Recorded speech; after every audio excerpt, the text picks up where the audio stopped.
What's up, True Heel Heat? True Heel Heat. What's up? True Heel Heat. All hands on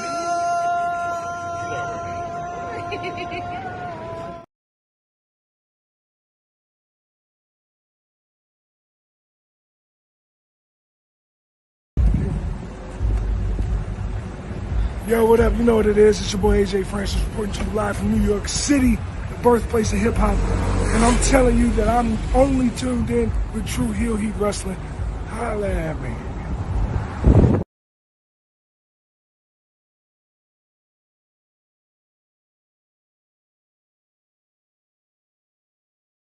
Hello, this is RJ City, and I am ethically opposed to any more wrestling podcasts. I don't know why you guys are talking about wrestling. It is a niche product. It is a very small industry. Yet, at this point, there's more wrestling podcasts than there are wrestlers. There is something wrong with society as a whole, but as you get smaller and smaller into wrestling, and then the wrestling podcast sphere, it gets even worse. And one such example, if I may turn on the microscope and look at the drudgery that happens to be True Heel Heat. SP3, Sid, this is your fault.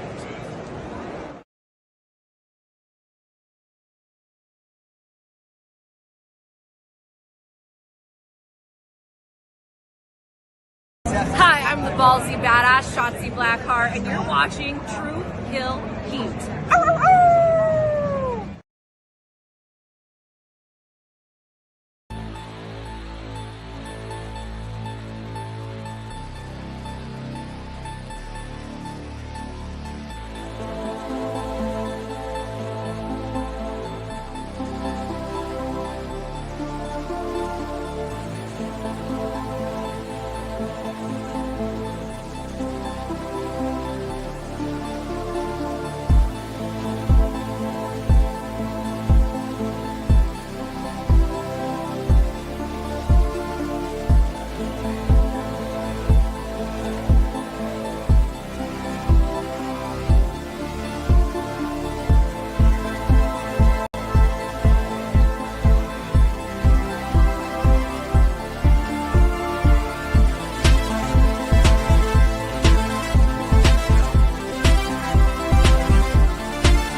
It is me, your True Heel Phenom SP3, and we are live on the True Heel Heat YouTube and Facebook for WWE Saturday Night's main event review.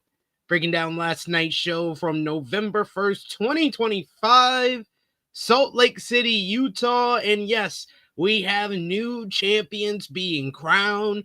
We have Jade Cargill dominating her way to the WWE Women's Championship, while CM Punk is once again, for the 7th time, a WWE World Heavyweight Champion. And of course, to talk about all of that, to talk what went down on last night's show, I am joined by my esteemed colleague. He is the True Draw himself, the one and only Josh. How are you doing, Josh, today? I'm doing good. We had Saturday night's main event. We had the World Series all at the same time.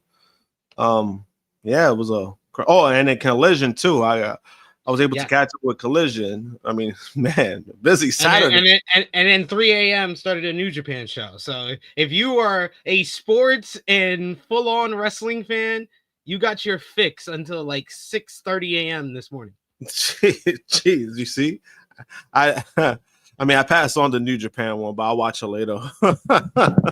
Hey, Takeshita and Goto tore it up. We're going to talk about that tomorrow. Myself, J News, and Sanal for our Tanahashi Final Homecoming review. And the big news of Tsuji versus Takeshita, title for title at Wrestle Kingdom. The main event was announced on this morning's show. Yes. They pulled the trigger. The one I was saying for so long. That is the only match that would be suitable to be the main event of Wrestle Kingdom after Takeshita won the G1 climax, and they pulled the trigger this morning. Wow. So they probably been hearing us, because this is kind of the big criticism we have with New Japan. Push your younger stars. Hey, they did a good job. You know, he beat Tanahashi on the show to retain the global title. Tanahashi put him over as the future of the company, and then he made the challenge for the main event of Wrestle Kingdom. So it's in that direction. Hopefully they full on pull the trigger and actually let him win. But we're not here to discuss that. We'll discuss that in full tomorrow. We're here to discuss some WWE Saturday Night's main event. But to get all the way of all of our non-WWE talk, you did see Collision. So you saw Dorado and Bandito too? What did you think? No, that was fucking great. That's probably the best match I saw that last night. For both shows. yeah, it was definitely between this and this show that we're going to discuss in Collision. Yeah, that was the best match of the two. I was like, the Takeshita and Goto matchup is on the same level as Bandito and Dorado. So I don't know which one of those two I would say was the best match that I saw in the last 24 hours, but we'll figure that out when we get to True Hill Heat next weekend. I was going to say that's going to be on your list. You already know what's 1 and 2. What's the front runners for 1 and 2? Just one day into the week. But yes, we're going to discuss WWE Saturday Night's main event. We appreciate y'all if you're joining us live. We appreciate y'all if you're watching us on demand. Remember to show your appreciation back. The simplest way possible is by dropping a thumbs up on this video. Helps out the YouTube algorithm. You can also share this video with all your wrestling fans, friends, and family on all your favorite social media platforms. If you are new to the True Hill Heat YouTube channel, hit that subscribe button. Hit the bell to stay notified for all the great content here. And of course, you can sound off in the comment section if you're watching us on demand. We love to keep the conversation going over there, so please feel free to keep it going with a comment and give your take on last night's show. And of course, you can sound off in the live chat. We love to interact with all of you guys, hear your thoughts on last night's show. What did you think? What was the best match on the show? Who was the MVP, LVP? Y'all know the thing. Sound off in the live chat. We'll highlight as many of your comments as possible. But of course, if you're feeling generous and you want to give back to what we do here, you want to show your support to the True Hill Heat YouTube channel and what we do with our reviews of all the WWE major shows, you can do so with a super chat donation. Any dollar amount matters. It goes back to the contributors that you see on screen with us here, and we always appreciate the support. We got in the chat with us. We got we got our main man. I guess this is this Zach Minger, or is this Brandon Brown is now getting the gimmick. He's saying Happy National Deviled Egg Day. Oh God, you see what you did, Zach? Zach has started the trend. We also got in the chat one of our members of the channel, Dion, who says, "What's up, THH? Was this not shown on NBC? Because I wasn't bombarded with commercials. I thought this was the best paced Saturday night's main event. They got in and got out." Yeah, this was not on NBC. This was I think this was the first. Was the last one the first one, or this one? I think it's this one was the first one that was a Peacock special. Not on NBC. Yeah, so yeah, this one was the Peacock special. So that was the biggest difference of this show in comparison to other Saturday night's main event, is that we got the full match. We didn't have to have a commercial, a 4-minute commercial smack down in the middle of some of these matches. So I do think, yeah, it did make for a better pace, more of a PLE pace show, but still a B level PLE. Yeah, you agree? No, I agree. I think that's why for me, like the show, like, you know, it was watchable because of that. Like, it wasn't, you weren't not only bombarded with commercials, but you were actually able to see the matches fully, even if you feel like maybe there was like good or bad. I prefer to watch the full match instead of like, oh, all right, I'm getting into it, and then, oh, we're going on a commercial break, and then you have to wait. You know what I mean? So at least we got that. We got Vala who's saying, hey, those last two matches were fun. He's talking about New Japan, not this show. Oh, I'm about to say, like, oh, I say, damn.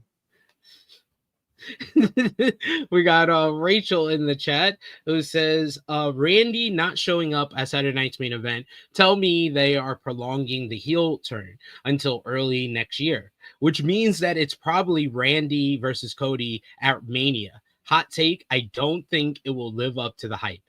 You might be right that they are prolonging this, because I was like, okay, you're gonna do this, and you should probably do an angle to set up Cody's next challenger at Survivor Series. But because of how the opener ended, it makes me believe we're just getting this rematch again at Survivor Series. Yeah, and also, I don't think it's that much of a hot take, to be honest with you. Yeah, I don't think it's much of a hot take because we saw it at Night of Champions. Night of Champions, they had a bunch of hype going in because they had been teasing this matchup for a year at that point in June, and the match was good. It wasn't great. It was good. So it kind of didn't live up to a lot of people's hype of they think they're going to have this all-time classic. I think they probably could, but I think I agree with Josh that it's not too much of a hot take to say it won't live up to the hype at this point. Yeah, but also we kind of know what we're getting with Orton at this point. Like, we're gonna get like a good working match, but as far as like what people may think we're gonna get between Cody and Randy because of their history and the story that we're gonna get, I just don't think we're getting that. And then even if you do that at Mania, you really they do that at Mania if Cody stays champion. You really think they're gonna put the strap on Randy? That would be 2 years in a row that Cody lost one of these legends. That I don't think Cody would lose that if they're facing that Mania. No, but that's what I'm saying. It's like, you really they're gonna do that, and I don't think they would do that. So it's like, I really don't want that match, and at least at Mania. They can have another match. I don't mind having them but I don't think that's a WrestleMania worthy type match because of the status of where Orton is at. I don't think that's something they should do. I do believe, like what we talked about yesterday on the podcast, that's just foreshadowing what we're getting with the main events for WrestleMania. They're like, sign you up for some more Cody versus Brock. You didn't get enough in 2023. Here you go again. Yeah, we got Short King the Goat saying they're calling them World Elite Wrestling. That's funny. That's actually funny. We got Fire Drive Finisher says, not gonna lie, I enjoyed Mercedes Olympia more than Saturday night's main event. That match was really good. That was damn good. I probably will rate that match higher than the matches on the show. We got Viod who says Randy getting Cody DQ'd would have been interesting. I think Randy is the one who took out Jacob to bring out Cody's dark side. No, I think it is definitely, I think it's pointing towards Randy. It's not like it all signs are pointing towards there. If it's not Cody, because Cody said no, if he's not lying, then it's not him, then it has to be Randy. If it's not Drew. If it's not Drew, Randy's the only one that makes sense. And it's not to bring out Cody's dark side. It's to more get Jacob out of the way so he has an easier path to the title. And if they pull the trigger on that sooner rather than later, like on SmackDown this week or in the next 2 weeks, and that's the direction they're going with Randy and Cody maybe for Survivor Series, then you can do Randy and Jacob for WrestleMania. And that's a match that makes more sense for Randy than the WWE Championship. Yeah, I could see that. I could see that being the thing. Yeah. Dre says, I should have known that Cody would retain. Yeah, I mean, you should have known. Come on, buddy. Like, I knew that, and I wasn't even like that thrilled about it. Oh, we got Greg Carter II, who says, "Happy Sunday, y'all. Happy Sunday to you as well." He says, "I watched the World Series. Interested to see how the show went. We'll tell you about it." And we got Valop, who says, "More importantly, it's daylight savings time. Wind back the clock." Well, you don't wind back the clock. Everything's electronic. What are we doing? Yeah, it just winds back by itself because it just it's does funny it by itself. because you know what's funny? Wendy woke up this morning and then she asked me, and then I was like, "Wait, what?" Like she asked me because she had to go to work, but I guess she didn't realize that it was an hour back, and so she got hyped that she got an extra hour. Oh yeah. When I'm watching the New Japan show, that's when I realized that the time went back. I was like, "Oh, I got an extra hour of sleep. Sweet, that was great." That's why I felt refreshed watching that show a little bit more than I usually would. But here we are. We got also here Dion, who says, "I believed there was potential story there with Drew going into Mania as champion and Sammy winning the Rumble, trying to overcome the man he cannot beat. But after last night, Drew has no credibility." I don't think there's any intrigue in that story, to be honest, Dion. They ran that Drew and Sammy matchup into the ground when they were on Monday Night Raw together. What has he lost? Like 5 matches in a row against him? That's a great story for like SummerSlam. I'd say SummerSlam would be the big show I would do that match on. I don't know about WrestleMania. I know everybody's been pitching the Sami Zayn wins the Rumble, and they did kind of like tease towards a future matchup with Cody. So maybe we can get Sami versus Cody with Cody turning heel ahead of WrestleMania. But Drew, Drew didn't have any credibility going into last night. So like I don't think that last night was a deciding factor in the little bit of credibility he had left. He had none. He had none after WrestlePalooza. WrestlePalooza that was it. WrestlePalooza was it. This was like a nail in the coffin. The coffin's already closed. Yeah, I mean, we've been saying it with Drew, man. Like I'm a big fan of Drew. You know, I love his story. I love what, you know, him coming back, having his own redemption, and then being a 2-time world champion. You know, and I love the stuff that he was doing when Punk got injured, and he became a troll, and doing the social media stuff. But now we're at a point where it's like you can still enjoy Drew, but then it's like that's all we're really gonna get from Drew. We're not getting a major push. We're not getting anything significant when it comes to in-ring or anything that pushes his character further. I mean, it's sad to see because I think that he's talented. He's talented enough to be that guy, but we like me and you, we kind of know like how the story writes itself when it comes to WWE. If we see the signs, probably means he's never going to be that guy. And I'm not saying that he's never going to be that guy, but as of right now, they have basically like their own set of guys they want to push. Some certain guys that want to stay on the top. Drew's not one of those guys. If he ain't on the WrestleMania poster, he ain't one of those guys. He wasn't in the room. He wasn't in the room to poker chips. I'll tell you that much. He wasn't in the room. He wasn't allowed in that room. That was exclusive. That was exclusive company right there. And he wasn't allowed. So he don't got no credibility, guys. He don't got it. I'm sorry. Dion says, it just sucks that guys like Sammy, Drew, and Knight don't get chances at the top of the card. It's the same guys over and over. I mean, I'm gonna give Triple H credit. Guys, I'm gonna give Triple H credit. Breaking news. I'm gonna give Triple H credit. Despite my criticisms about the average age of his world champions in his time as the head of creative, in the past 3 years, we have seen Gunther have a world title run. We've seen Damian Priest have a world title run. We've seen Jey Uso have a world title run. They have pushed newer stars to the top of the card, but I understand if you kind of are like frustrated with the stars that are not being given those opportunities. I feel like Drew, they feel like is a guy that's already gotten those opportunities. He's been at the top of the card. He's been WWE champion. He's been world heavyweight champion. He's held those top titles. He could play that kind of utility player, top heel that they can put against any of their top baby faces. He's worked well in the role that he is. Sammy and Knight, I do agree. They don't get the chances at the top of the card at all. And I wish they would. Sammy did a couple of years ago in the Bloodline storyline, but I want more for him, and I want him to finally win the world title. And then LA Knight, it's just sad. Yeah, I mean, in regards to that, I think I think it's kind of crazy is that they made the secondary title, the World Heavyweight Championship.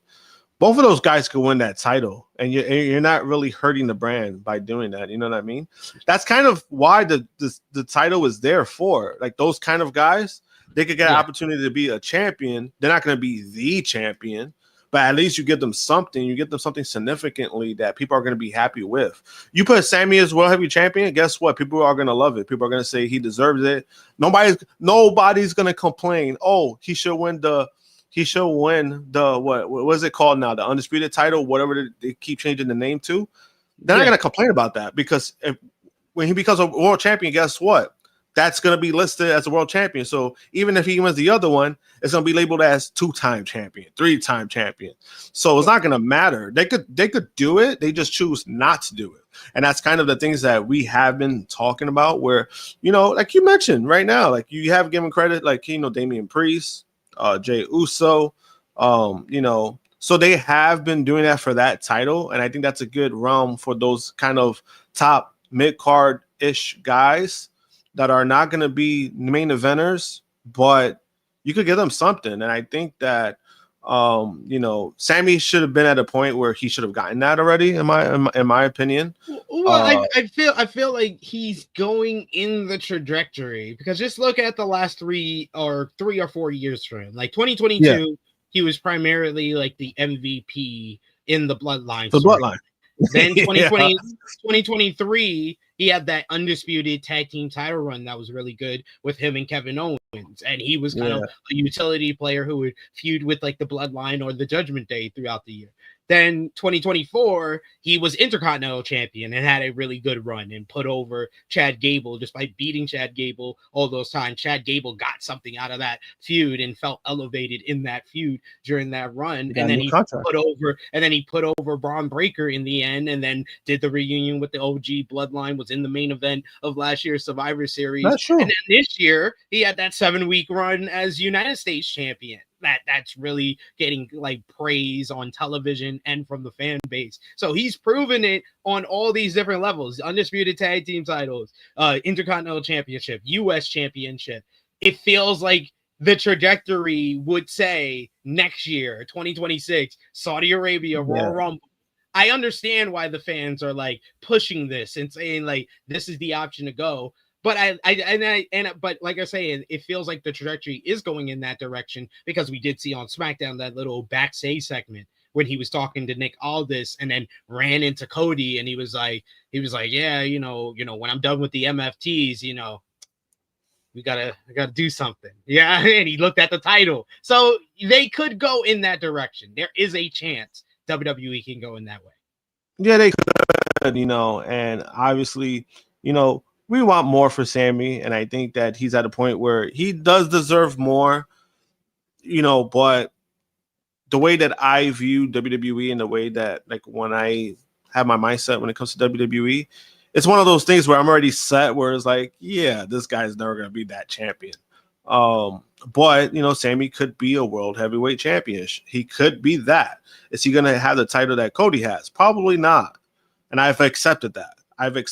Because of what the upper management wants. But you do make some good points where it's like his trajectory is going up when it comes to that direction. I just hope it's something that they kind of stick with, where Sammy, he could be on TV and he could still mean something. He could still be important. All he has to do is put on great matches, and I think he's been doing that too the last 2 years. Like he was focused on his character stuff that sometimes we forget. Like, wait a minute, this guy is one of the best in the ring, and I think he's been showing that like the last 2 years with that IC title run, and then the fucking when he was doing the United States title stuff. I thought that was great for 7 weeks. I was like, damn, this shit flew by, but it was like, damn, you look at the matches. Those were some great. That was like some of the best matches on SmackDown that he was putting on. It was. It's given SmackDown some new life with the U.S. title scene. Like, that's the most I've been in to the U.S. title scene, and then they just continued it on with Dragunov, but it was Sammy that reintroduced that. Rachel, I think you're new to the channel, so if you haven't already, hit the subscribe button. But she says, I also think it's pretty clear Roman is winning the Rumble or the Chamber. I also just remembered that Roman's contract is ending at 42, meaning he's winning that title. It's Punk versus Roman, isn't it?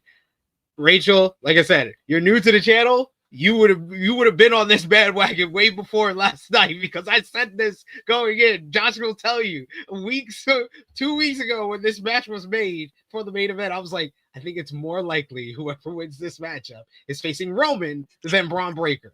Even though the reports are saying, oh, Braun Breaker's gonna win it at a bigger show. I was like, I don't know. CM Punk seemed like the odds-on favorite to win this one, and I was just like, they haven't done the Roman match, guys. That's the old, like, that's the bigger money match. And if you're trying to move tickets for WrestleMania back in Vegas, this coming Vegas is going to be it's going to be a harder sell than last year, because one, it's back to back. Two, a lot of people probably aren't going back because they had their plans for New Orleans. So that, that got shot, and they really don't want to go back to Vegas. So it's a harder sell, and Punk versus Roman, it's a bigger sell match that you could put on. It's gonna have people being invested. People gonna go. So I mean, that's the match you do regardless.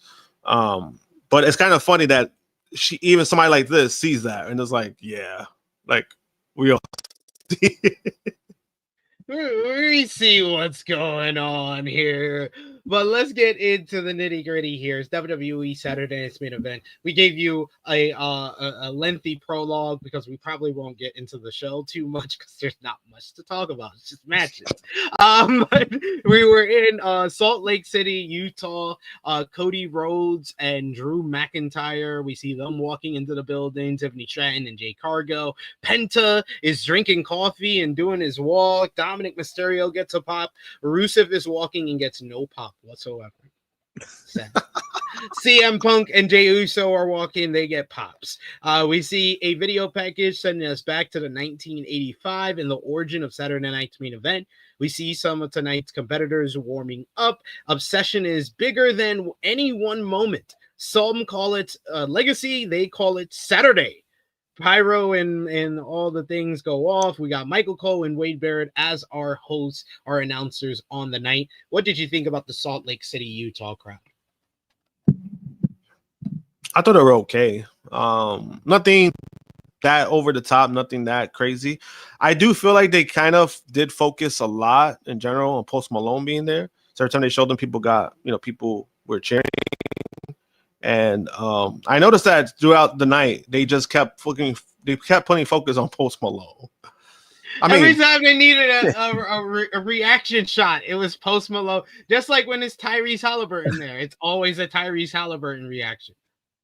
I mean, it was cool seeing Post Malone. I mean, I don't like the guy. I think he's a really generally nice guy in person.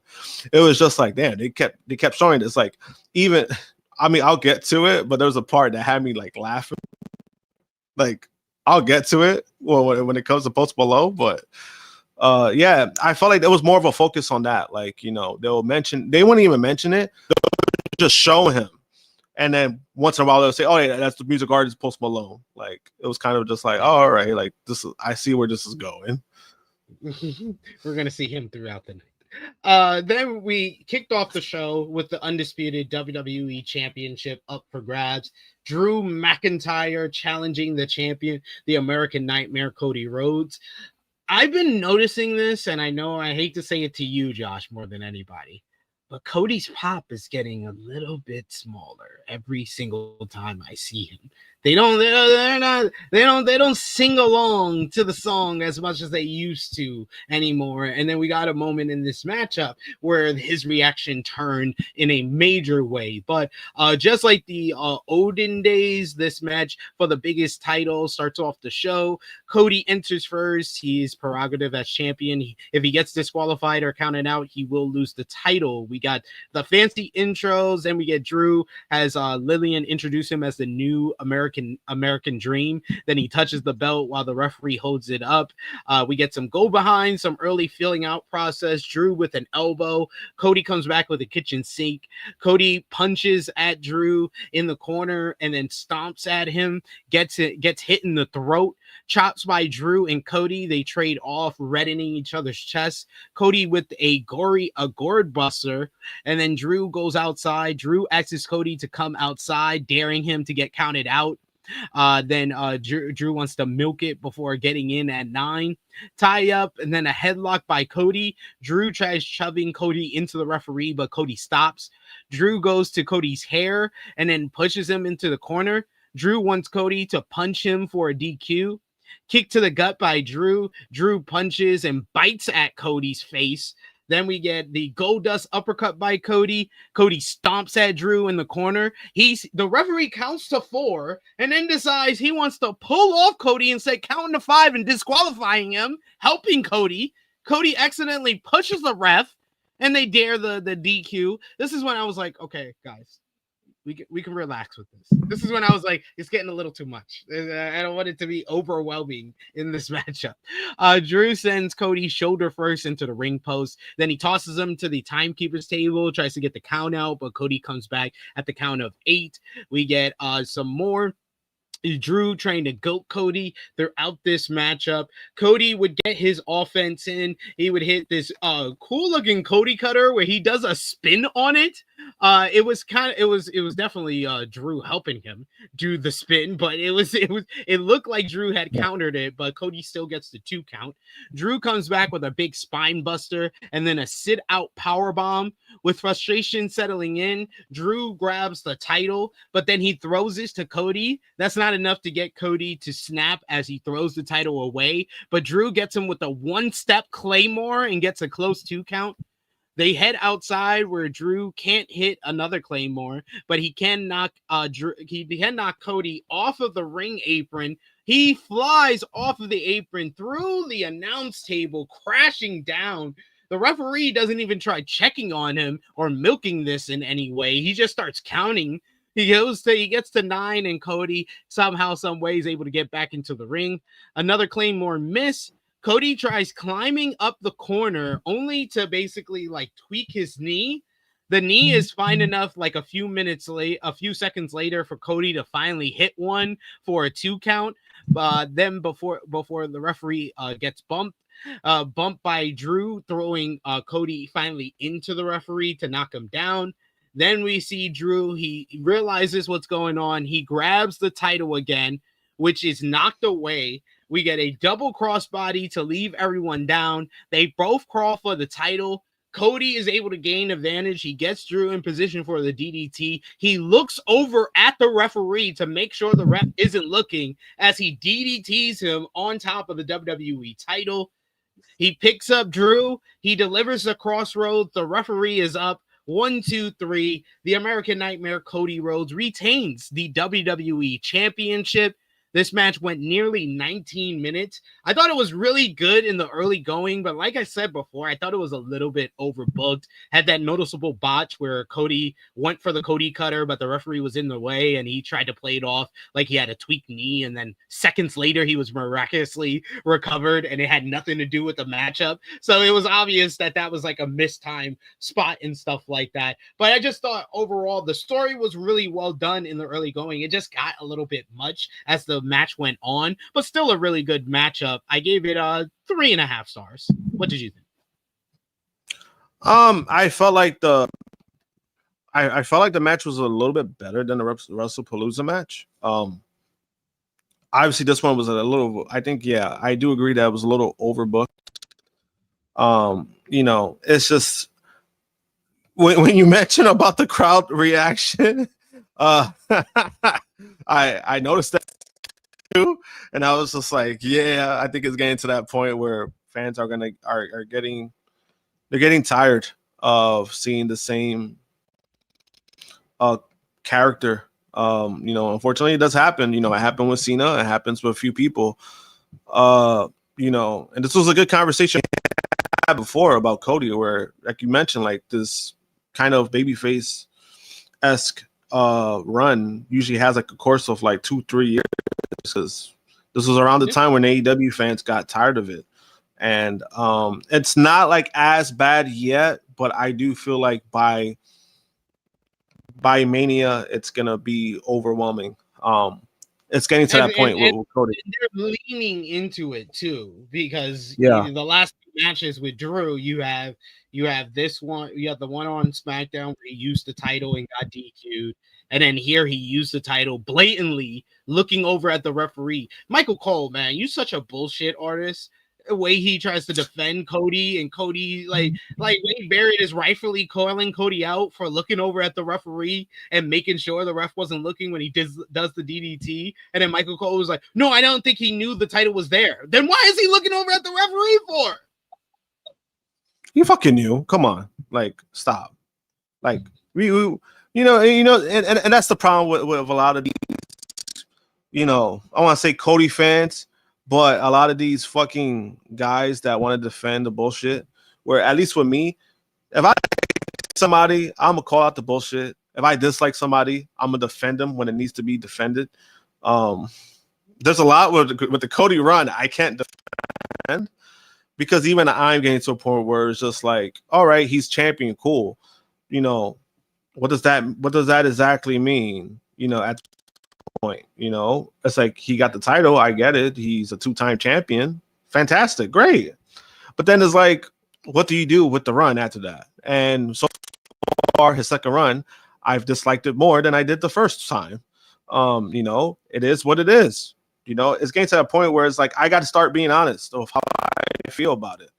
And coming into this match, I knew Drew had no shot of winning, and that's why I basically checked out. I mentally checked out when it came to like, all right, any type of real investment I have in this match, it was already shot. It was shot the moment, I would say maybe weeks when I found out it was a rematch. I was like, oh yeah, they're gonna have fucking Cody win again.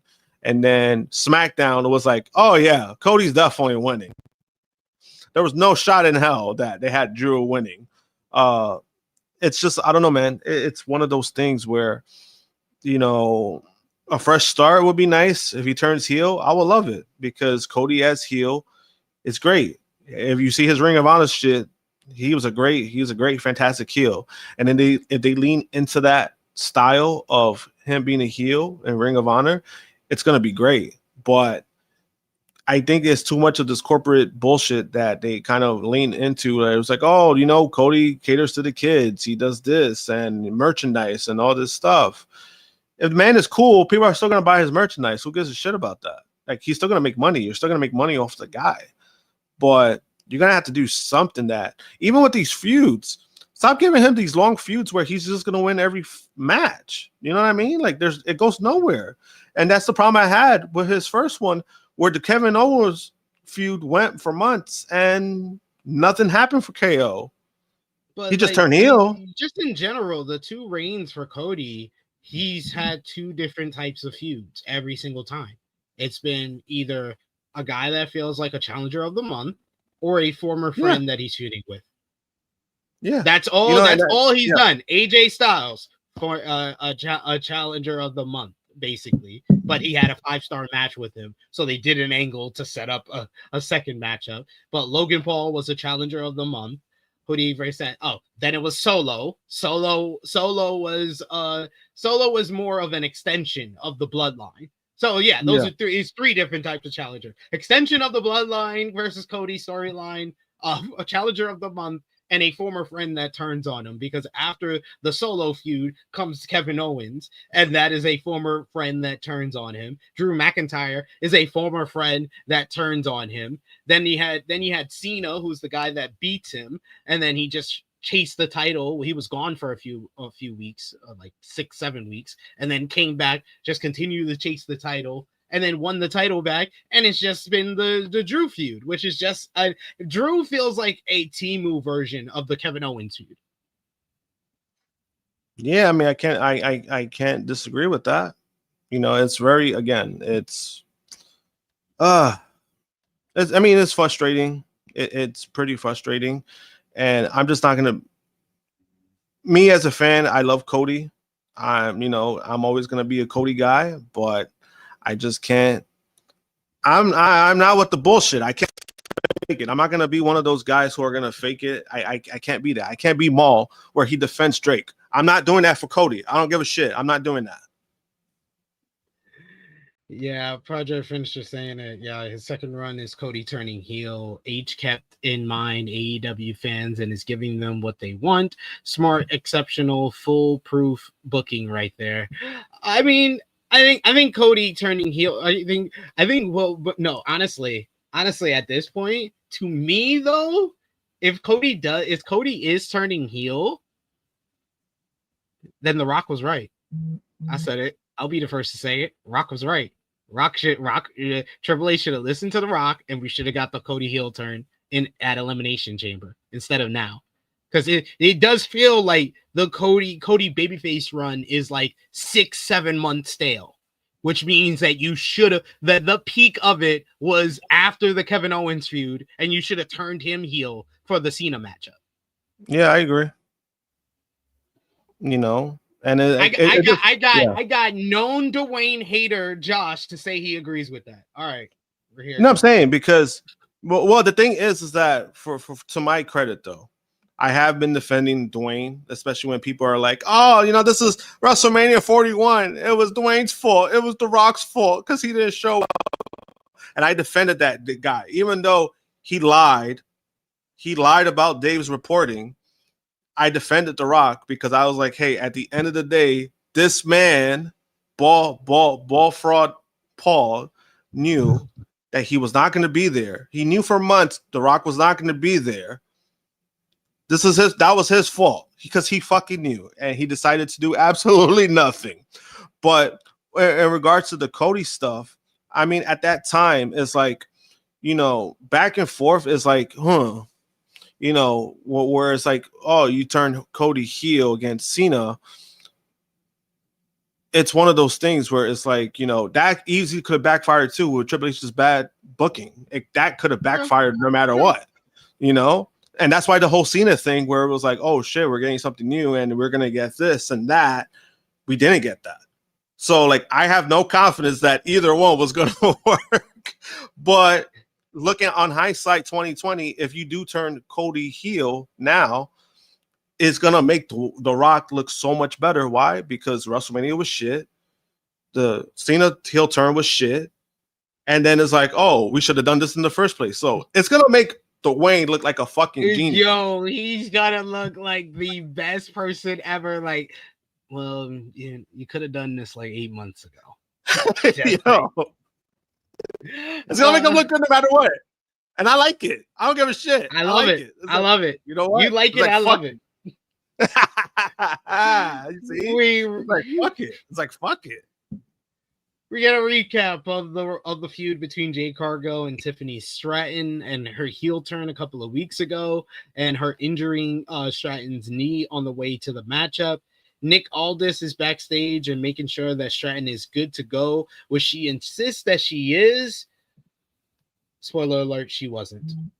Jade Cargill challenging Tiffany Stratton for the WWE Women's Championship was up next.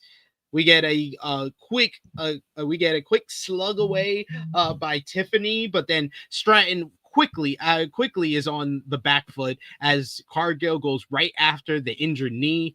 She gets caught in the tree of woe and just gets her knee just worked over. Some cranking on the knee has Stratton down on the floor. Cargill is not impressed. Stratton is able to send her into the steel steps by tripping her, then drops her off the top inside. She hits a swanton, beautiful looking swanton on Cargill for a 2 count, but Cargill is right back as she hits a big fall away slam. She then picks her up and hits another one. They're calling that the SOS slam. She hits the Eye of the Storm. She then picks her up. She hits a sit out power bomb. She then picks her up again. Hits back-to-back power bombs. Cargill is completely dominating Stratton at this point. Then Jade picks her up. She finally puts her out of her misery, turns her around, lifts her up, hits Jaded for the 1-2-3. This match went 5.5 minutes, and it was complete and utter domination. The trip on the steel steps, drop off the top rope, swanton. That is all the moves that Tiffany Stratton hit in this 5.5 minute matchup. This was very one-sided and exactly what it needed to be. Jade Cargill looks like an absolute monster. She is the new WWE Women's Champion. I thought it was good. It was a smart idea to build it around Stratton's knee. It was a story early on, but that just gave Jade control, and she just completely dominated her with her power. The match wasn't much of a match. I give it 2 stars, but I thought it was exactly the match that it needed to be. What did you think? I actually, I agree 100%. This is kind of a match that needed to be dominant. You needed to make the point of Jade is here. Jade is heel.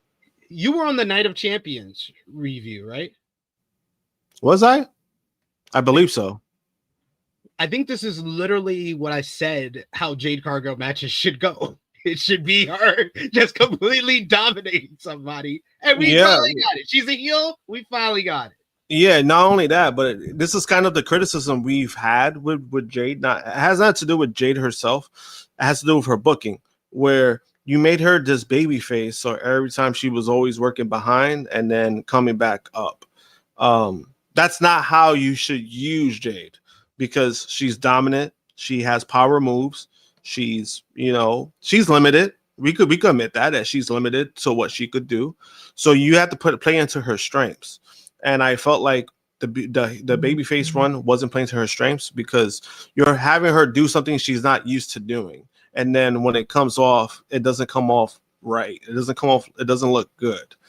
It makes her look weak. It makes her look kind of more exposed. And I think that was the problem. Like, when you kind of expose somebody like that, you kind of see like, oh, maybe she's not that good. But when you do things like this, you cover up those holes. Sometimes in wrestling, you need to do that. And I felt like Jade, she has athleticism. She's not the worst in the ring, but we all know what she is. She's a dominant, dominant wrestler in the ring that, she's a badass, and they presented her, when she was in AEW as that, right? So I think that if you go that route, use those strengths, things could go well for her. It's like, all right, we kind of know what we're getting. Fuck it. Like, let's just roll and run with it. And I felt like last night, it was the first time I kind of felt like, all right, this is like kind of like what we got like from AEW, where she just looked dominant, and I like the story that they told with the knee, like with Tiffany. You needed to do that no matter what. Like, you needed to tell that story, and they did that. And, her winning, I mean, it was like, damn, it was about time. Not only about time, but I feel like this is a better role for her, being a champion, being a heel champion, than like she was babyface champion. I was like, oh, I don't think I want that. Yeah, I was so not with babyface Jade winning the title at SummerSlam, but I was definitely with heel Jade winning this title last night. Dion saying that Jade is Goldberg without explosive moves.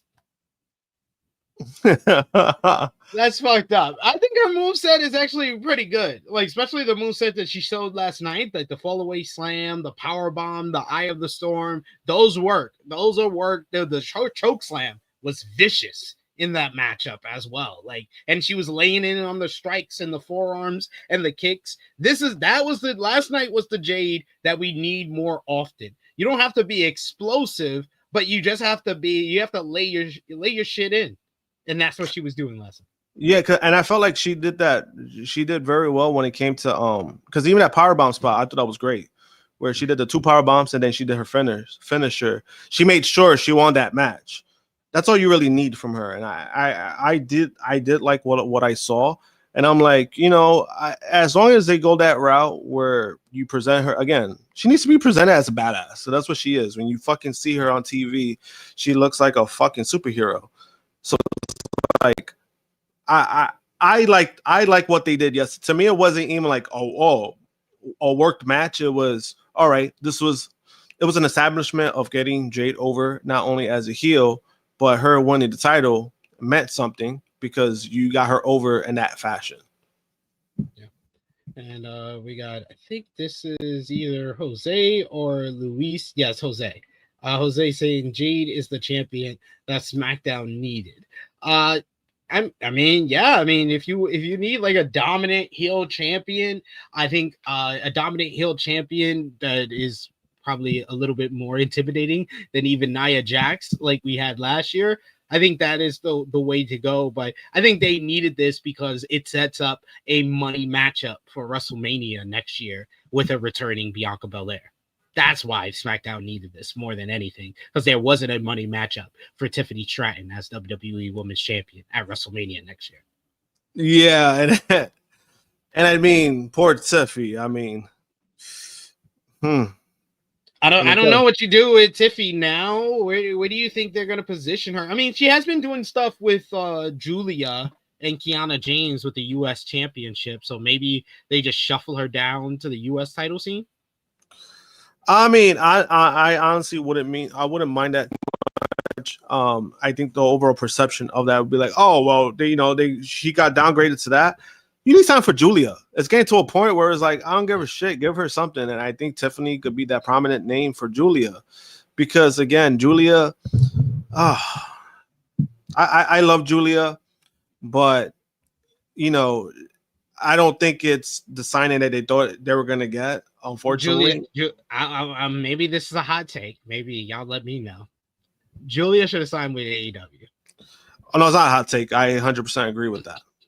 Julia is a person who is, has the aura thing that Stephanie Vicaire has, but it's more about like the aura, the entrance and stuff like that, and then seeing her get in the ring and just fuck someone up. Fuck a bitch up.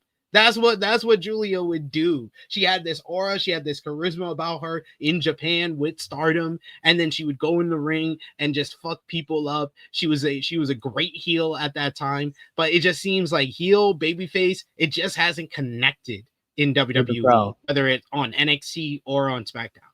It hasn't connected with the crowd, and I think that's tough to watch because it's like we know how good Julia is. We know she's one of the best performers in the world when you give her that opportunity. I just feel like them signing Stephanie, that them getting what they're getting from Stephanie, they thought that's what they're gonna get with Julia.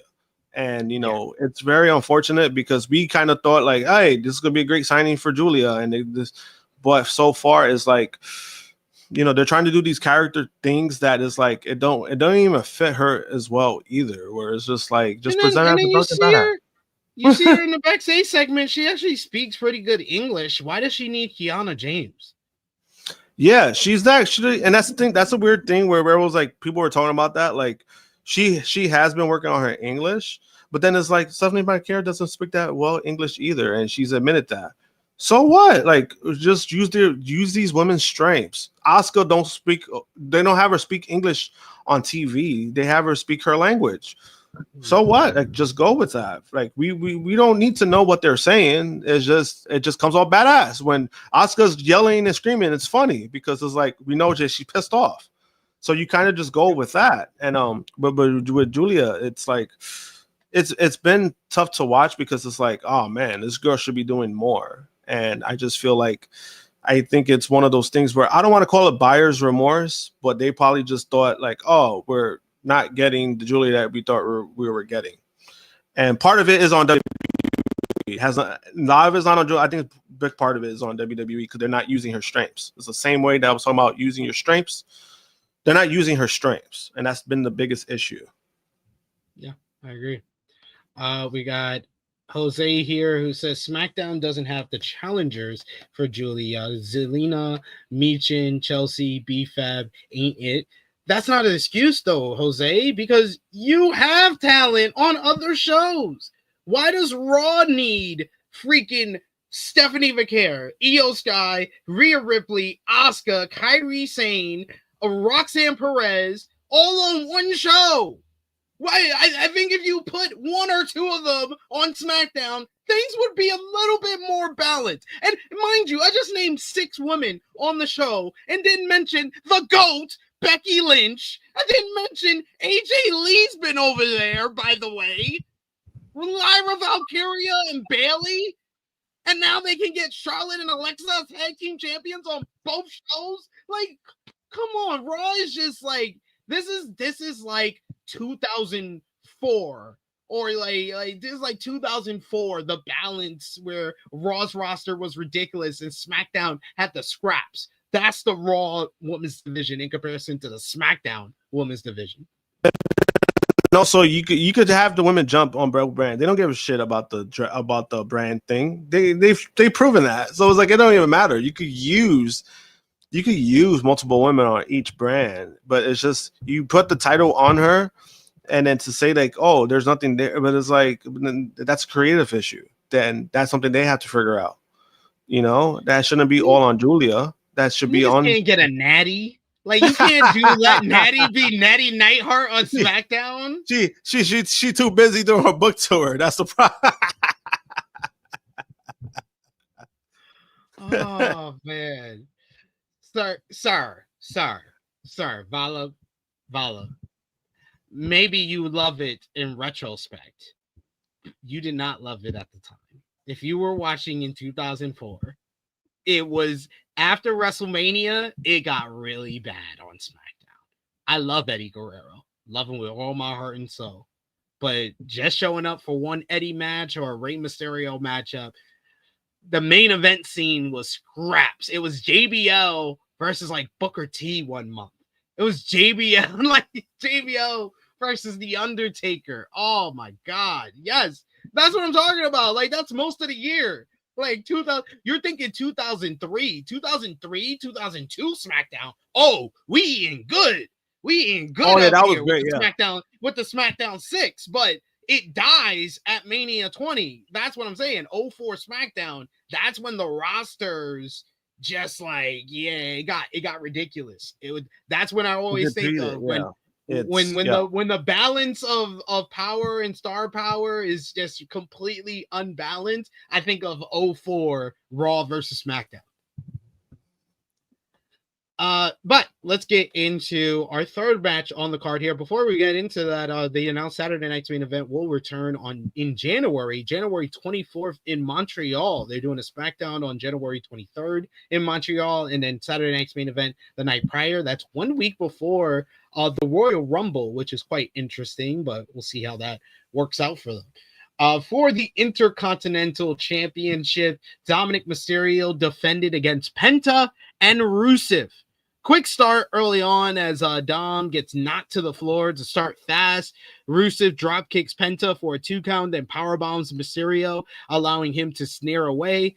They fight to the floor where Mysterio posts Rusev before Penta hits a beautiful flip dive to the outside. We get with Rusev he pulls Penta outside for a ram into the barricade for a bit after Penta hit a slingshot drop kick on Mysterio in the corner. Mysterio gets dropped onto the announce table, allowing Rusev to tell the title that he's coming for it. Back in, then Rusev chokes on the ropes as Penta breaks up the accolade attempt. We get a backstabber out of the corner and then basement drop kick. Rusev shrugs that off and hits a swinging release rock bottom for a 2 count. With Penta down in the corner, Mysterio grabs a steel chair and he tries to pull the Eddie Guerrero spot where he tosses the chair to Rusev, but I guess he forgot that this is a fucking no DQ matchup. So the referee looks at him like, you're a fucking idiot. So Rusev takes the chair and wrecks Dom with the chair before Penta kicks the chair into Rusev's face. We get a springboard DDT that plants Rusev. We get Penta, who hits this great looking freaking springboard Mexican destroyer off of Rusev's back onto Dom. Back up, we get Penta hitting the Penta driver on Rusev, only to have him pop back up and super kick Penta out of the air when he flies off the top rope. The accolade goes on. Rusev thinks he has the victory. When he hears the bell ring, he celebrates and lets go of the maneuver. But the referee is like, I didn't ring the bell. And we look over, the camera cuts to the timekeeper's table, and it's dirty Dominik Mysterio with his favorite weapon, the bell hammer, who has rang the bell instead for the save, which earns him quite the beating from Rusev. Rusev is absolutely pissed. He gets sent into the steps, though, from Penta. Penta then grabs the bell hammer in the ring, and then he goes to hit Dom with it, but he accidentally hits Rusev instead. Dom takes advantage. He throws Penta into the ring post. He heads to the top rope. He hits the frog splash. 1, 2, 3 on Rusev for the retention for Dominik Mysterio. This one went 12.5 minutes. This was a fun triple threat matchup. I thought all the guys looked good in this one. Fine performance by everyone involved. Rusev doesn't get much of a reaction, but the other guys do, and that carried the crowd in this one, who were really behind Dom throughout. So, yeah, I give it 3.5 stars. This was up there with the opener as far as one of the better matches on the show. Yeah, I mean, the match was okay. I kind of knew where it was going, but the whole thing with Dom, that shit was funny though, where it was a no DQ. And it just he was shot trying to bullshit, and it's just like, what are you doing? That was fucking great. But then the part that makes Rusev look like a clown too is like when he's doing the accolade and then he thinks he won and then he's just like celebrating like a moron. I was like, you see, like it's like this is why you're gonna lose, and then he lost. He's gonna take the pin. You were like, this is why no one likes you, sir. It's like, what the fuck are you doing? Like, you see, this is why I'll be roasting him. And then he's the one that took the pin again. It's like, damn, bro, how many times you lost to Dom? You rather lose. To me, every time I see Rusev do shit like this, now it's going to remind me of, wow, you rather lose to Dominik Mysterio, but not lose to Hangman Page. I'm never going to get over that. Like, you did not want to put Hangman Page over, the man who's the face of another company, but you rather put Dom over. Okay. Dom's going to be the face of this company. Hopefully. I believe. He's going to be 35, but he's going to do it. I mean, hey, they want to have a guy that looks like Oliver Tree to be their face of the company, sure. Oliver Tree. What a reference. You old fuck. He does, yo. He got the mullet and the mustache. I'm like, yo, he looks exactly like him. We got here in the chat here. We got Dion who says, talking about the roster balance. He says he feels like the most balanced draft was 2016.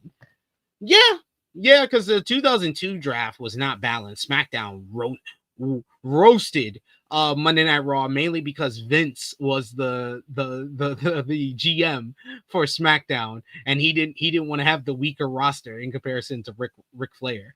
Then 2004 was when they did that whole balance and made Raw the better brand. Then it was mostly just stupidness with like all the drafts after that. I think the next time that they gave a little bit of a boost to SmackDown was like 2018, 2019, when they gave, I think 2018 is when they gave them Triple H, when they gave him Triple H and Jeff Hardy, and they had that feud on the show. And then 2009 is when they had the SmackDown 6 2.0, which I believe was, if I remember correctly, it was Punk, Jeff, Rey Mysterio, John Morrison, Dolph Ziggler and Edge. That was Jericho. It was actually Jericho. It wasn't Edge. It was Jericho because Edge got hurt in 2009. So it was Jericho. That was it was Jericho and Edge. Yeah, it was Jericho and Edge. They were in the SmackDown. Yeah, because I only said 5. So yeah, it's SmackDown 6. That was the crew in 2009. But 2016, it looked like Monday Night Raw had the better draft, but SmackDown had the better booking because they put Ryan Ward on the writing team. And for those who don't know, I've been preaching this for probably the 8 years that I've been doing podcasting. But for those who don't know, Triple H gets way too much credit for the success of NXT when Ryan Ward should get a lot of the credit because he was the writer behind Triple H during that time period of NXT in the 2010s when they came to prominence. It was Ryan Ward doing the writing, and then they moved him over to SmackDown in 2016, and then SmackDown got great. And then they fleeced them in the 2017 Superstar, whatever it was called, Superstar Exchange, when they made Raw the better brand in comparison to SmackDown, and then they made Jinder Mahal the champion. So they fucked all of that up in a year. Yeah, that was your history lesson. No, I'm saying I remember that SmackDown. Like that was like the hottest SmackDown ever was when it came to that period. And they always find a way to fuck it up because I guess they always felt like they wanted Raw to be superior. So they always found a way to just say that, oh wait, this show's getting too much attention. Let's start fucking it up again. Pretty much. That's always how it was with freaking SmackDown. It was like, oh, it's getting too good. We gotta fuck this shit up. Short King the GOAT says, I give Vince credit for trying to make a new heel star on SmackDown since he had to scramble with Lesnar gone. Yeah, I think they did a good job of making JBL the new heel star. It's just JBL didn't know how to have great matches. So, yeah. And no one could guess that Eddie Guerrero was gonna have like kind of the mental health issues that he had during his too much pressure on him during his WWE title run. I would have loved for that to go on longer. Oh yeah, especially the way that it ended, it was like, because it was a great moment for Eddie, but obviously, like looking on hindsight, finding out certain things about what happened. It happens, sometimes, when you get to that spotlight, it's sometimes that's why now more so than ever, there's people who are openly against it. They're like, I don't want to be a world champion. And there's a reason why. It sucks because I did feel like we should have gotten a longer run from Eddie. I would have definitely loved that, but yeah, things happen. We got a super chat donation here from our main man, Volup. Thank you so much, Volup, for the support. He says that kid freaked out when Rusev came at him because the kid was taught not to talk to bums. Oh Lessons to be learned. Lesson to be learned. I love how this is like a THH thing. It's not even just a Josh thing. Like the chat is in on it, on just clowning Rusev. Vala, Power Driver finisher, they all got issues with Rusev. It's hilarious. Because you know why, man? Everyone saw the bigger picture. And this is all I wanted for people to understand. Is like Rusev thinks he's bigger than what he really is, and he's not. This is why AEW didn't work out, because he thought he was bigger than what he really was. Yeah. Now he goes back to WWE. Guess what? He has no choice but to fall in line. And guess what? He's just another name that comes out and does his job. He's not going to get no significant push. He's not going to get nothing special. This is what I've always seen from Rusev. And, obviously, if you give him the right path, he could be that guy. He could have been that guy. Years ago, he could have been that. But then guess what? When you have a guy, when you make him a meme, Rusev Day, that's all you really care about. You're not gonna get anything serious from the guy. And that's what we've been seeing. He comes back, he gets no fucking pop. Like, that's insane. I thought you would get at least like a Rusev Day chant. You don't even get none of that. Nobody cares about him. Because he's not doing Rusev Day, so they're like, we're not with it. He didn't get a pop in France. What does that tell you? And he won. And he won that night. He won a match that night. These things are going pretty bad for you if you can't get a pop in France. We got to thank Ryan Ward for his entire creative career. Yes, indeed. He's the one keeping SmackDown afloat. He's probably the one who came up with the open challenge for the US title. It's not Road Dogg, that's for damn sure. We also got Dion, who says that's the first time I've ever hearing this. I didn't know Eddie had mental struggles during his time as champion. Yeah, he's talked about it. He talked about it before his passing, that he was just like, I just couldn't. It was too much pressure on him. Yeah, so we shall see. We shall see what happens with the current roster and how everything pans out with SmackDown. But speaking of someone who was around during Eddie's time and had a significant match with him or two, John Cena. As we are winding down the road to his retirement, as the next Saturday night's main event, we'll see him headline the show in his final matchup. So at this point of the show, we get a video package. Well, first we get a preview of this big interview with Cena, and then which will be released in full in the coming weeks. Cena narrates a video where he talks about how he will be he's been asked all this time who's going to be his final opponent. So he says that he is going to announce that there will be a 16-man tournament, the Last Time Is Now tournament, to earn the right to be his final opponent.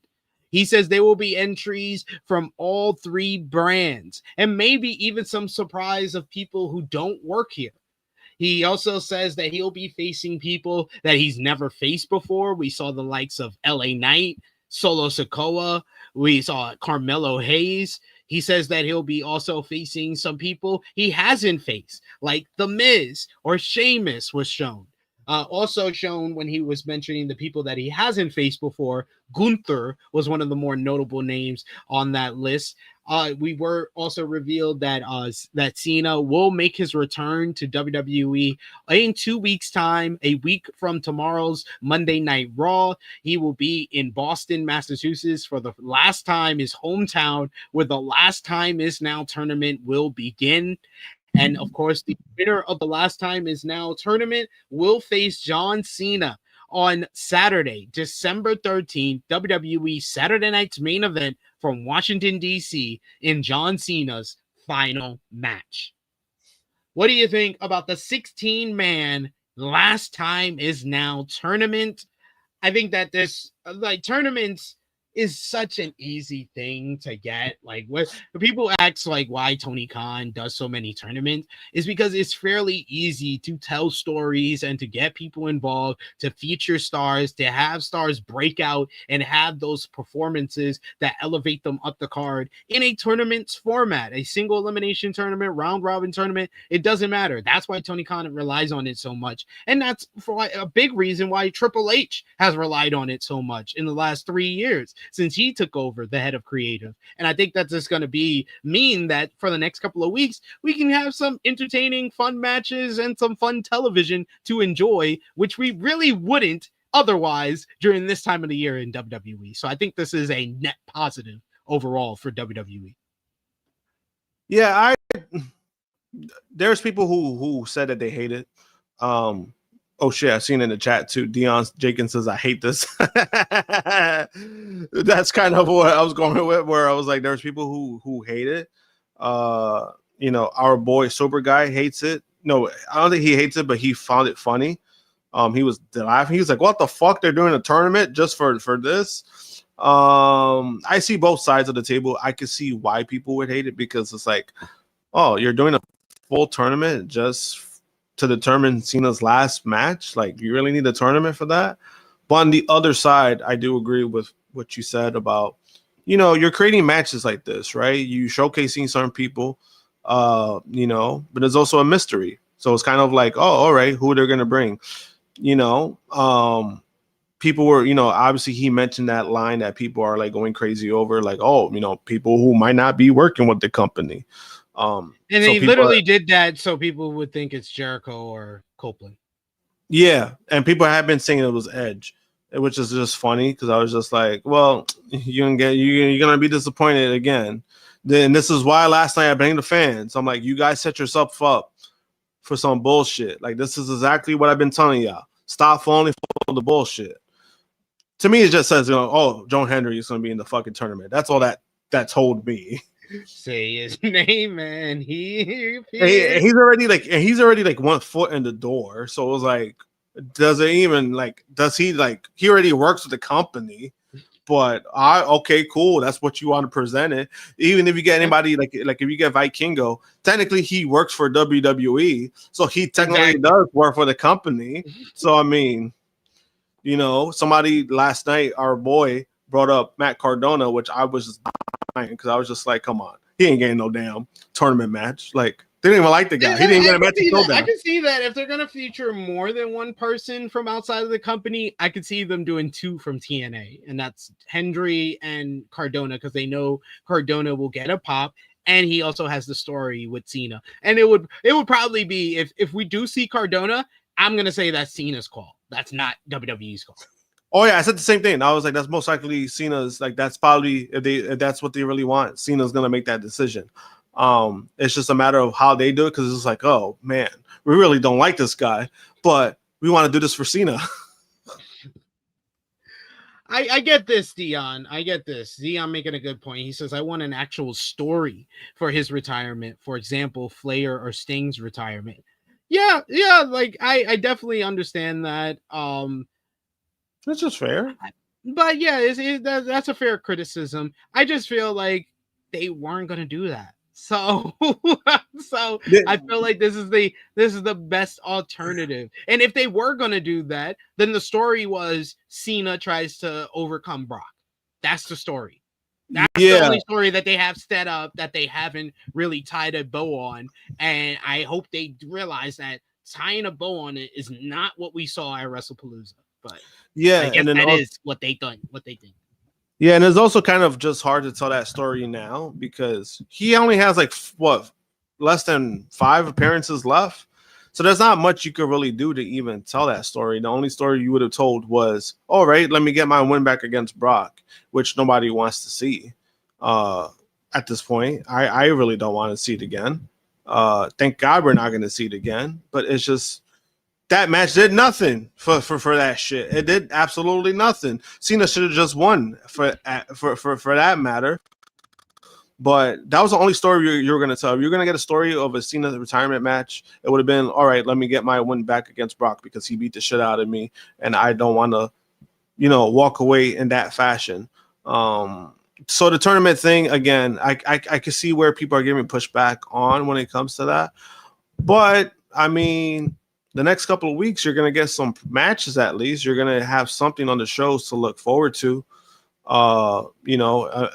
16 people, we could take a guess of who's going to be the 16.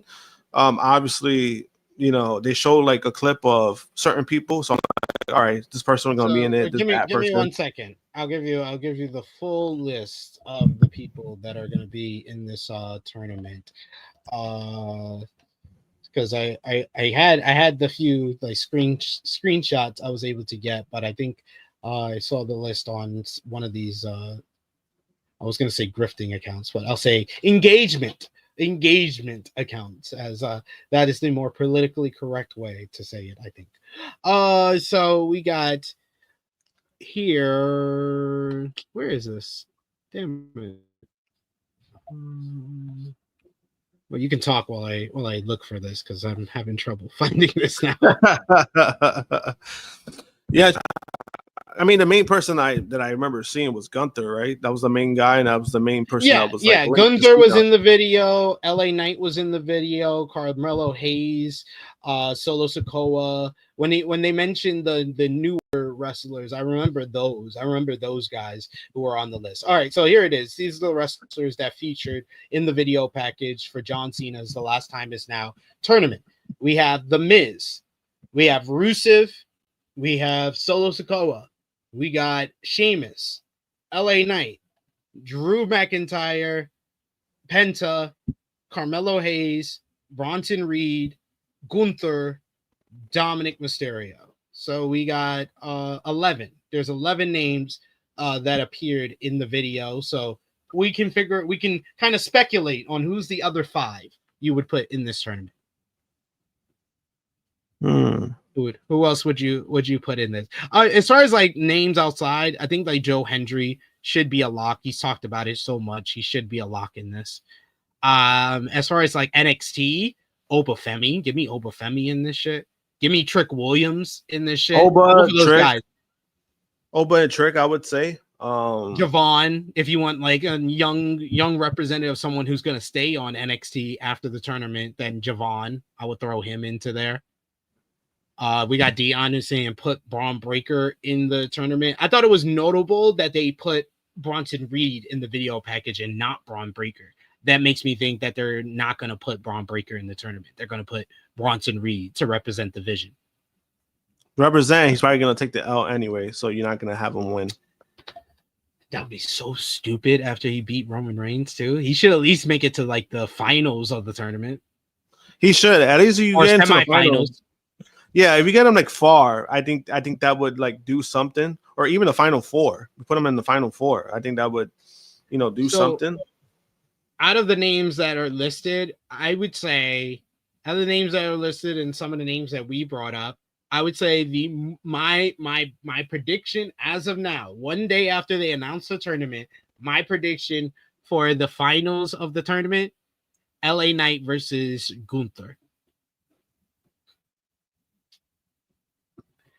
What do you think they'll do the finals at Survivor Series? That would make sense.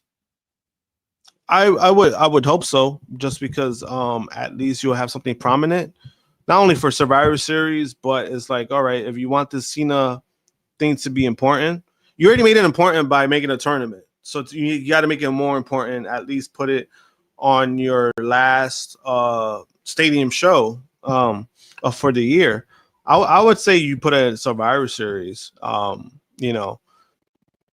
Again, you wanted to make it feel important, and I would say that put it on Survivor Series.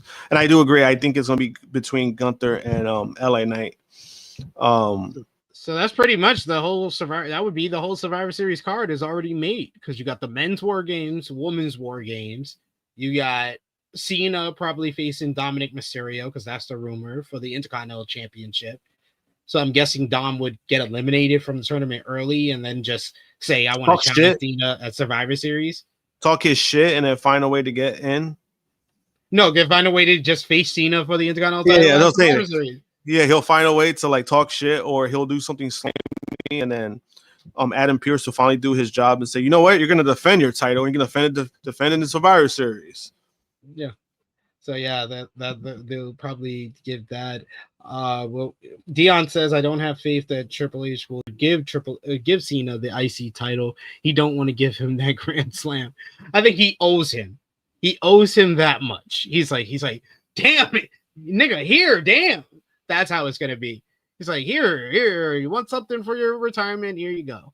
But also, like, imagine the amount of merch you can make off of that Grand Slam. Like, you're gonna make a lot of money off of that with Cena. Absolutely, so, like, Grand Slam Cena. Get a final big shirt, Grand Slam Cena. Man, come on. I'll buy it. I'll buy that. I would buy that. I got me a Cena shirt. That's how I got my Halloween costume. But yes, I'm interested, and I think that it's a no-brainer that Gunther is going to win this tournament. Even if we didn't get the reports, he would feel like the odds-on favorite to win this one. And that's the one. Yeah. That's the one Cena matchup more than any of the other names that were in the video that you do want to see before he retires. That's the match. We got people in the chat who's already talking about it, so we might as well get into it. Yes, we didn't want to rush into it. We wanted to give Cena's last time is now tournament the proper respect. That's all we were doing. We weren't trying to avoid talking about this matchup. No. But in the main event, it was for the World Heavyweight Championship. CM Punk facing Jey Uso. This match here, two of the top baby faces in the company going at it. So the crowd was split We get chants for Jey. Jey got a big reaction. He did the second time for his intro as he made his entrance. Punk got a big reaction as well. They take their time to start with Punk backing Uso into the corner. They go into grappling for a bit. We get a very kind of clunky opening segment of this matchup as Uso rolls up Punk early. Then Punk grabs a headlock for the trademark shouting in his opponent's ear spot. Apparently, the Avices tried to escape the go to sleep by going to the floor before Punk takes him down for some elbows. Punk goes for his neck breaker spot, but Uso just drops after they seem like they both were on the wrong page. Punk gets so pissed at Uso messing up this neck breaker spot, he kicks Jey right in the side of the head and then tells him, take it right.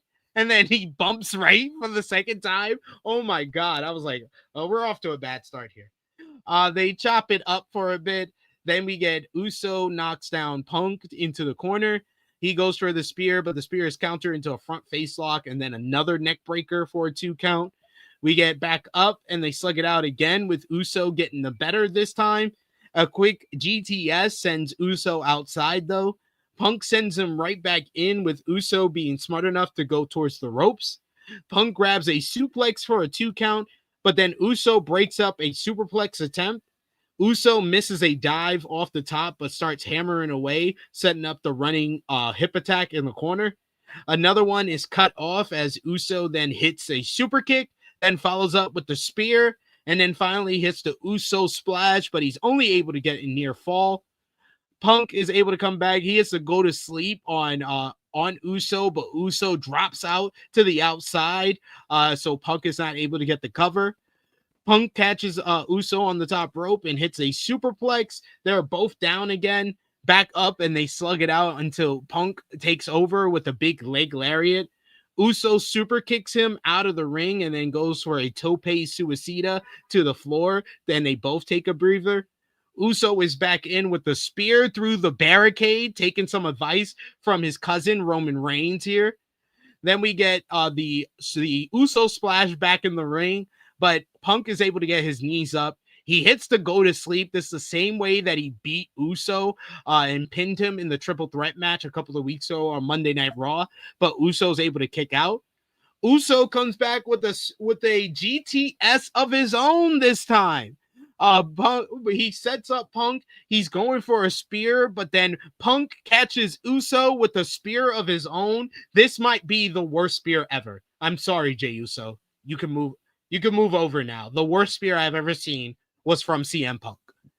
Punk gets him back up. He hits the GT. He goes back for a GTS, but he hits it.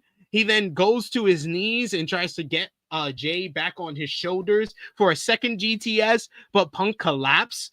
Punk is now stuck as Jey locks on the sleeper hold the same way that he won the World Heavyweight Championship at WrestleMania.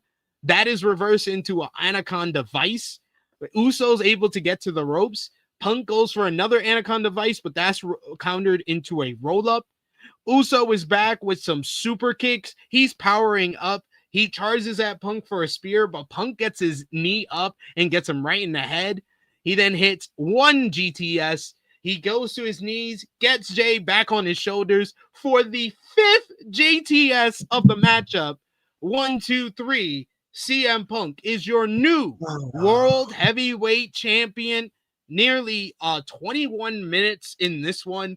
A lot of botches early on in this one. A lot of clunky action in the end. But I will give them credit.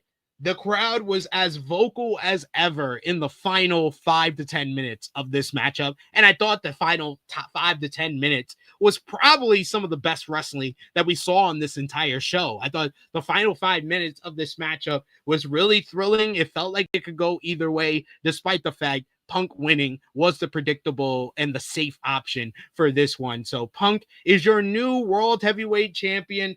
We got the great picture that's on our thumbnail with him, Cody Rhodes, WWE Champion, NXT Champion Ricky Saints, and WWE Women's Champion Jade Cargill. World Elite Wrestling, if you will. This matchup, like I said, the final 5 to 10 minutes really saves it from being just awful. It was really bad in the early going, very botchy, very clunky. So I'll go like 3 1/4. What did you think? Same. A lot of there was a lot of slopping, a lot of shakiness. And I noticed that like later, earlier, like early in the show, that neck breaker spot. Oh, that was rough. Yes. And that was Jay's fault too, because Jay was just turning over. I don't know what the fuck he was doing. And then it seemed like, what do you think you're taking here? Do you think you're taking a twist of fate or something? Yeah. And then not only that, but then you kind of see Punk react, kicks him, and then does it again. Like he looks so frustrated when he goes. It looked deliberate. It kind of reminded me of Shawn Michaels and Vader, where remember that spot. That's what that kind of reminded me of. It could have been part of the thing. I don't know, but you could tell like there was some sloppiness. And then and then like when they were doing the finishers on each other, that spear was like one of the worst. That was like one of the worst spears I've ever seen in my life. That Punk did. Man, that was no damn spear. That was like a tush. I don't know what the fuck was that. Man, that was awful. I do agree that the last 5 minutes of the match, I mean, like the last 5 minutes did save it from it being complete dud. But I don't know, the problem I've had with WWE matches, and this is more so Punk matches that I've noticed with Punk, is the whole fucking finisher galore.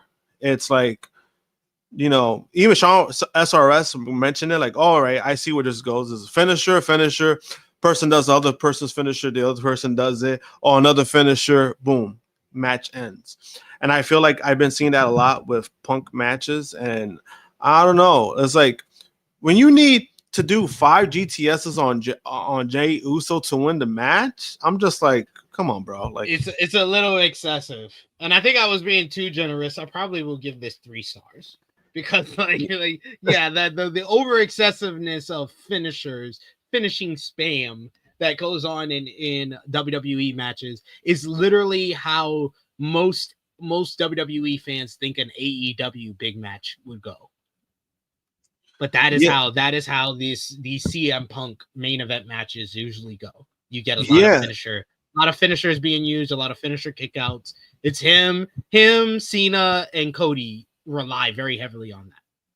Yeah, when the AEW matches, when it comes to these big matches for AEW, I don't think I think AEW they tend to mask it very well when there's not heavily relied on. With WWE, the reason why it looks so noticeable is because they can have a great match. 10, 15 minutes in, it could be a great match, but then like the last 5 minutes is always like, oh, this person did their finisher 3 times, the other person did their finisher 4 times. Oh, this person did their finisher. Oh, the person did the opposite, counter that. It's one of those things where these guys are so talented that they don't need to do that. That's just my opinion, and I think it kind of dilutes what finishers are, especially when you have like when you mentioned Cody Rhodes. He did a super Cody crossroads from the top rope and stuff still kicked out. You know what I mean? I think that's something they really need to clean up to make it, these finishers mean something. I'm not saying, oh, do your finisher once and then win. You could still tell a story where you need like to do your finisher like 2, maybe 3 times at max to win the match. I don't mind that. But once it gets to like level of like 4 or 5, that's ridiculous. Are there any finishers that haven't been kicked out of? I don't think there is anymore. Like there used to be the whole thing of Baron Corbin's end of days was never kicked out of, but he's no longer with the company. So, and that has been kicked out of too, but he's also not in the company anymore. So like it's like I'm just trying to think about that. And if you ask the same question to an AEW fan, the one wing angel, that's the most protected move. Yeah, that's the most protected move. Like you never see the finisher get hit and then it gets kicked out of in a Kenny Omega big time matchup. That just doesn't happen. Yeah, and most you'll get is like a rope break. You either get a rope break or something else. it's kind of crazy to me because I'm like, again, these guys are so talented that they don't really need to rely on that. But Punk, this is kind of like what's been going on with Punk himself. Like, it's been like, I'm like, come on, bro. Like, you could do more than that. You don't have to do, I don't know. To me, it's just 5. That's kind of 5. You need to do 5 on Jey Uso. Like, Jey Uso is that deadly that you need to do it 5 times to him? What? That's crazy. And Jey only hits like the Uso splash like once in this matchup. So why do you need to hit your finisher 5 times? You know, I'm putting him over because I need to hit it that many times to beat him. But here we are. But yes, we've made it to the end of another review talking about Saturday night's main event. Let us know in the live chat. Final call for super chat donations. We would appreciate all the support with that. It goes a long way to help the channel grow and move forward. We also want to know from you, what was your moment of the night? What was your match of the night, your MVP, your LVP? Out of 10, what did you give this show? Whether you gave the show a thumbs up, thumbs down, thumbs in the middle. We got Valup who says dog shit spear. We got Pedro who says saw a clip of that spear and wow. We got Dion who says who thought putting 2 bad cardio guys together was a good idea. Like, it wasn't even like it was a cardio issue. It was a fuck up right from the beginning issue. Yeah, it was a slop fest, man. It was just like, and a lot of it wasn't on Punk, I'll tell you that much. No, it wasn't. Danny here saying it was a decent show, but overly predictable. All of the matches went how we assumed it would go. Triple H, not Bruce Pritchard, were at the show last night.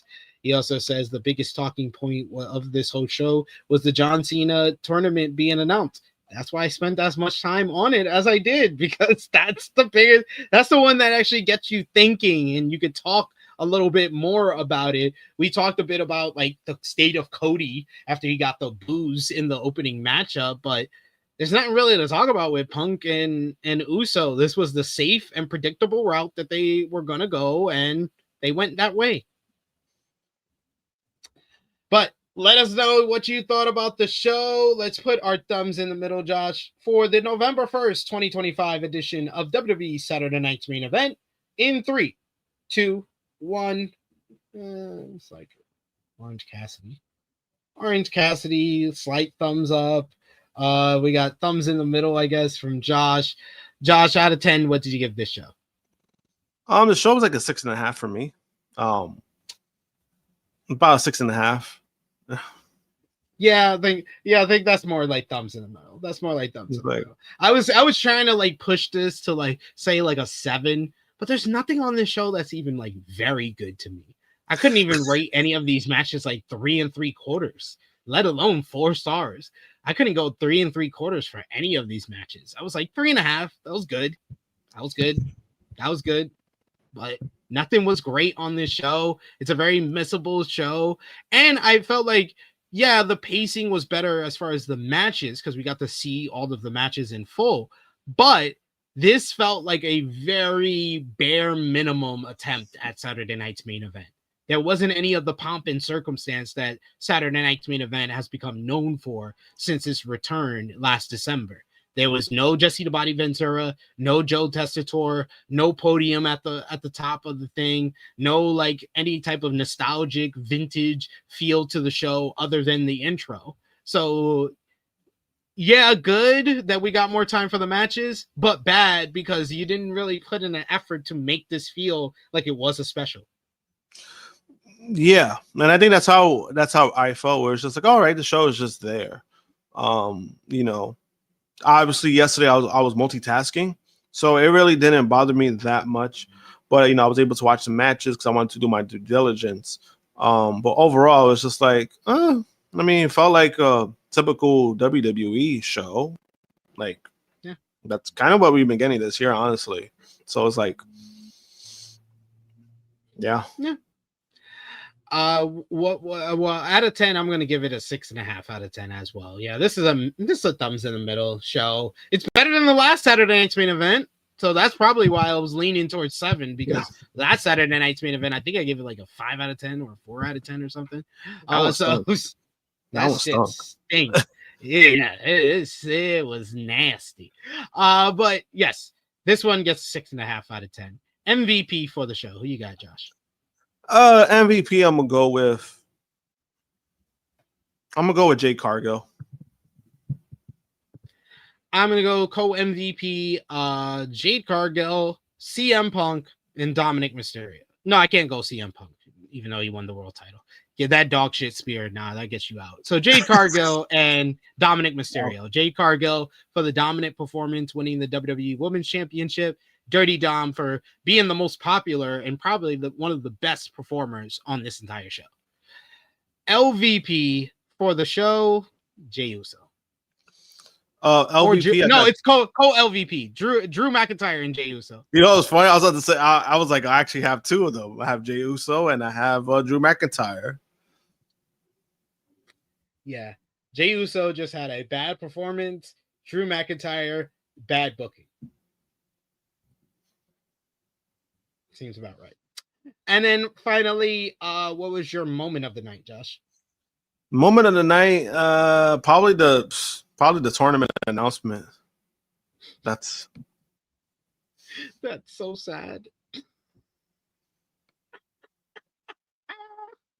What is the moment of the night? I have no idea.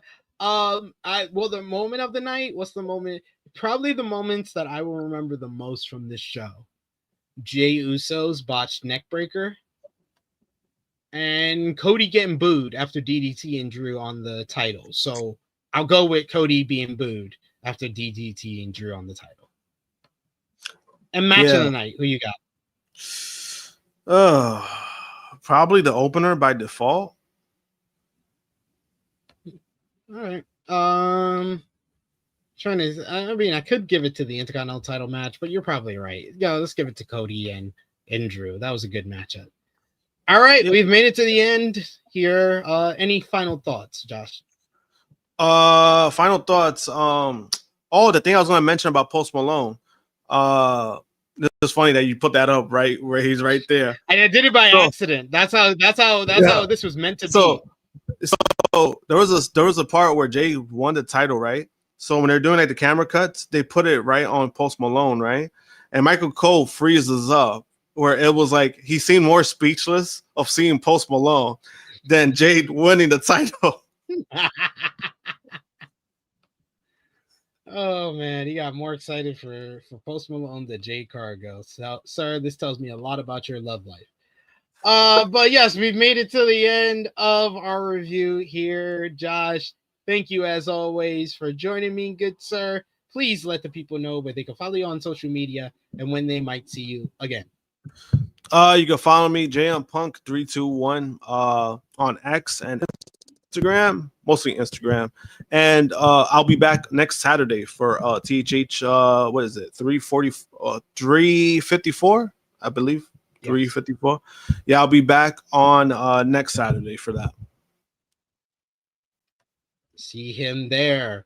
You can follow me on the Twitter machine at TrueHillSP3. You can follow the gang, Facebook, Twitter, Instagram, TikTok at TrueHillHeat, patreon.com/TrueHillHeat. $3 a month gets you exclusive content. The best way to support us when we are not live here.